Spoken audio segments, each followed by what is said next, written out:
इचलकरंजी महापालिका निवडणुकीत 65 पैकी 17 जागा जिंकलेल्या शिवशाहू विकास आघाडीनं महापौर उपमहापौर पदाची निवडणूक लढवण्याचा निर्णय घेतलाय।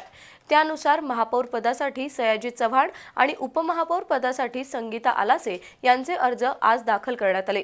तर दुसरीकडे भाजपचे गटनेते विठ्ठल चोपडे यांनीही महापौर उपमहापौर पदासाठी प्रत्येकी 2 अर्ज नेले असून शुक्रवारी नामदार चंद्रकांतदादा पाटील यांच्या उपस्थितीत दोन्ही पदाच्या उमेदवारांच्या नावाची घोषणा होईल आणि त्यानंतर उमेदवारी अर्ज दाखल केले जातील।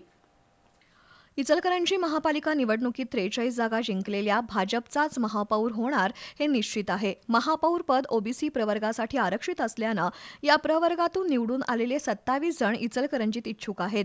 पण पहिला महापौर कोण होणार याबाबत अजूनही महायुतीचं एकमत झालेलं नाही। दुसरीकडे महापौर उपमहापौर पदासाठी अर्ज दाखल करण्याचा शेवटचा दिवस शुक्रवार आहे। त्यामुळे भाजपचे गटनेते विठ्ठल चोपडे यांनी आज महापालिकेतून महापौर उपमहापौर पदासाठी प्रत्येकी 2 अर्ज नेले।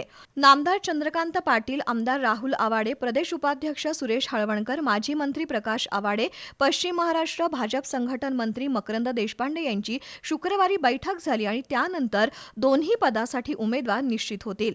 त्यानंतर लगेचच म्हणजे शुक्रवारी महायुतीकडून उमेदवारी अर्ज दाखल केले जातील। दुसरीकडे इचलकरंजी महापालिकेच्या 17 जागा जिंकलेल्या शिवशाहू विकास आघाडीनं महापौर पदासाठी सयाजी चव्हाण आणि उपमहापौर पदासाठी संगीता आलासे यांच्या नावावर एकमत केलंय। त्यानुसार या दोन्ही उमेदवारांचे अर्ज आज दाखल करण्यात आले।